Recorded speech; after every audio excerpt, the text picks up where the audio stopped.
Hi, welcome again to the second part of the labor market policies lecture of the General Economics course. Uh, this lecture series is prepared for the Middlesex University Northern Cyprus campus. And we were reviewing the Kaber's article where basically, there were two different views on the EPZs was basically uh, published. What kind of stated? Basically, we have seen the race to bottom idea, and that race to bottom idea might be summarized as the, as I said, when you have EPZs, where you have women working at inferior conditions, this might very well translate into overall degradation of the labor standards, both at the home country, but also at the developed countries. And this has been very well the case, actually, as I said, after 1970s and 80s, the organized labor in many factories of the countries like United States and Europe, they increasingly start to uh, uh, those working conditions start to disappear, especially the factories and the production facilities start to go to the developing, transport themselves to developing countries, and people mostly got other types of jobs. Service jobs has actually uh, expanded a lot. But as a result, after that expansion of the service jobs, the the working conditions of the people had been degraded a lot, and I have talked on that in the previous part. But same thing more or less also happens to the um, uh, male like workforce or the formal workforce, especially for the unskilled workers in the developing countries, where basically those workers were protected by the unions who have formed and some state regulations. But as EPZs develop and as basically the working conditions in EPZs are, people get inferior to the working conditions in the formal labor market. Basically, the workplaces in the formal economic sector are not able to compete, and those men get unemployed more frequently. Well, by the way, EPCs don't only employ women. Some men who are unemployed also go and employed in EPCs. But female employers in the EPCs are especially they are disproportionately employed, by the way, compared with formal economy in the export processing zones. And the conditions they face is usually brought more to the focus, basically, especially compared with the Western conditions. They don't have, for example, they work overtime. Their break time is limited. They are not able to care for their children. Their children are either left with their parents or well cared maybe by neighbors, with not with they cannot have a reliable childcare option. Um, well, there are certain let's say uh, certain documents or certain claims on the sexual harassment, workers being beaten, uh, and well, these are some examples. There are other examples on the work conditions. For example, payments are delayed.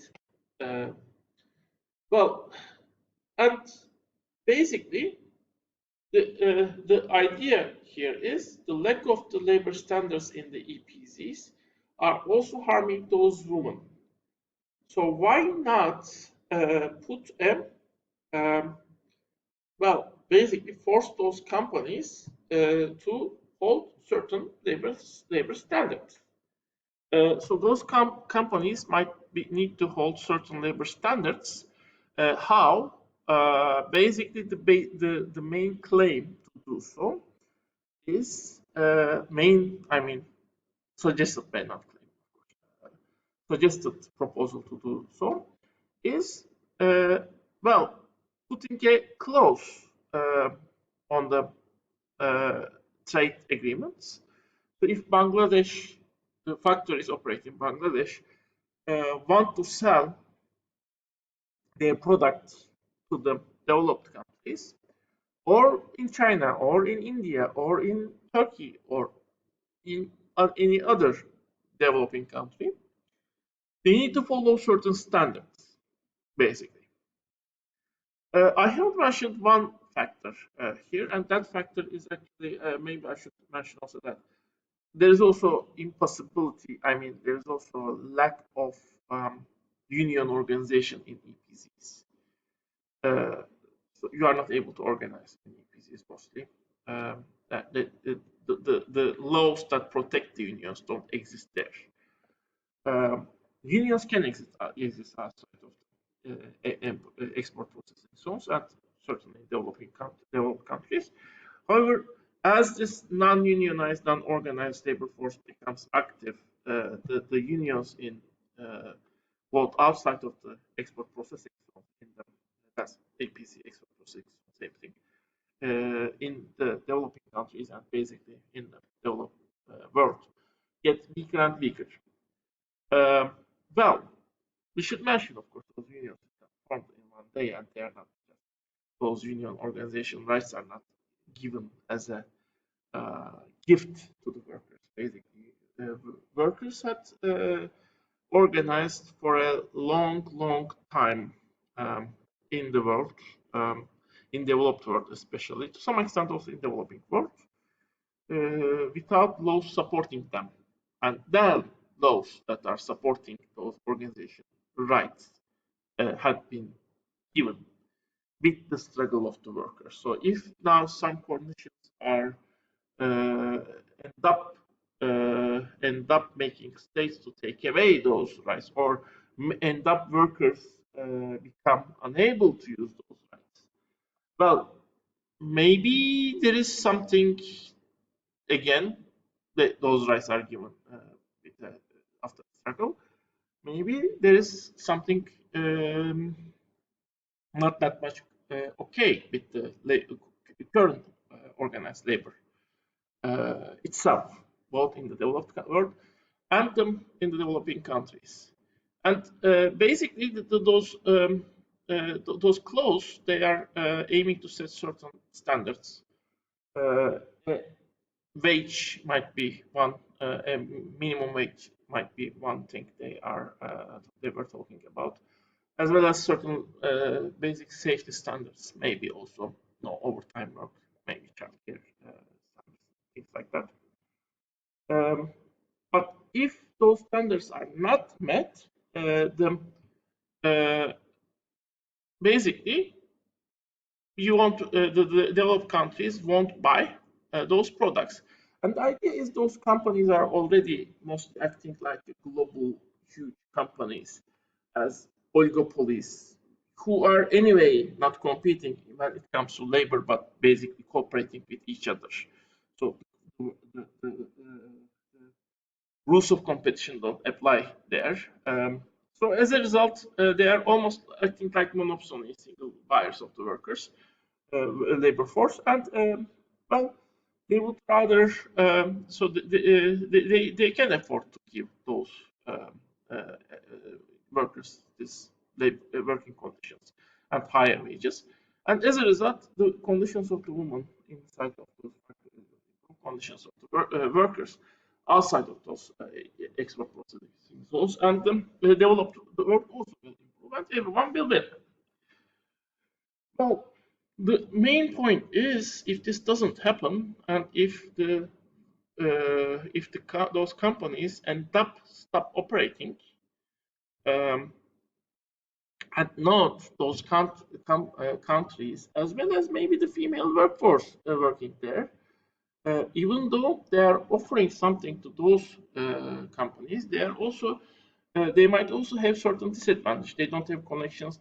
They might need time to adapt to this workforce and the labor market conditions from which they were separated. They were mostly not part of the formal workforce, so that which might make them for a while unproductive, as we have seen in the previous parts. The fact that they have grown up in culture may make them unproductive for a while, until the time they adjust to the labor market. The traditional women from traditional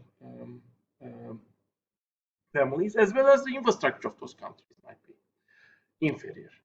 So basically, different conditions may very well make those companies leave these countries also. And there is something else. There's something else there also.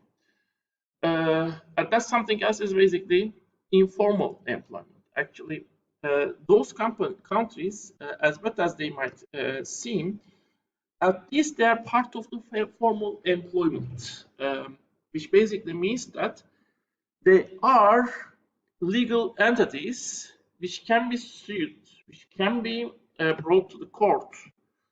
The state recognizes them. State might put them certain standards, and maybe even improve the standards in time, which they didn't put for now. But in these countries, mostly, including Bangladesh, there's also an informal sector. And that informal sector is also providing export goods. And very well, that informal sector might take over this basically take over the EPZs as the main companies that are producing export goods. And why? And here we come to the other aspect of it.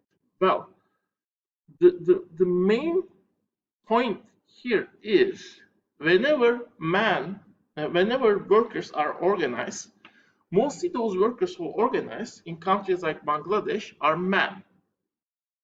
So women are excluded from most organizations, and those organizations, unions, are usually male organizations. And very well, that organized labor force inside of the workplace might basically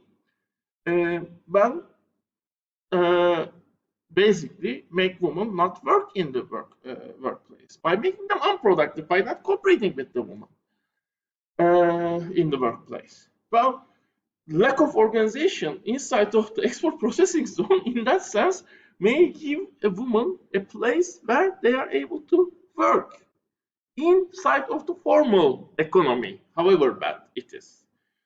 What happens if export processing zones are forced to have certain standards? Well, maybe women's ability to work there might also disappear. And in that case, where will the woman work? Either as domestic servants coming to a house and working there. The second option might be the informal economy, where basically they work as basically again in workshops, but now without being recorded by the states, organizations that are not recognized by the state, or even informal agricultural sector, or inside of the family. In neither of the places, their employment is visible, their conditions are visible, and basically, especially the informal export sector, might very well take over the formal sector, even if EPCs don't exist, because there the conditions will be much more inferior than the EPCs. And basically, I mean, because they are not formal, you cannot even sue them.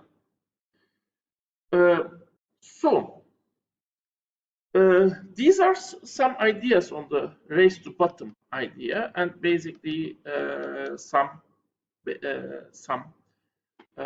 counterclaims that could be brought against this idea. Next time we will discuss both case for the competitive advantage, and we will talk a little bit more on the race to bottom idea also. See you in the next part.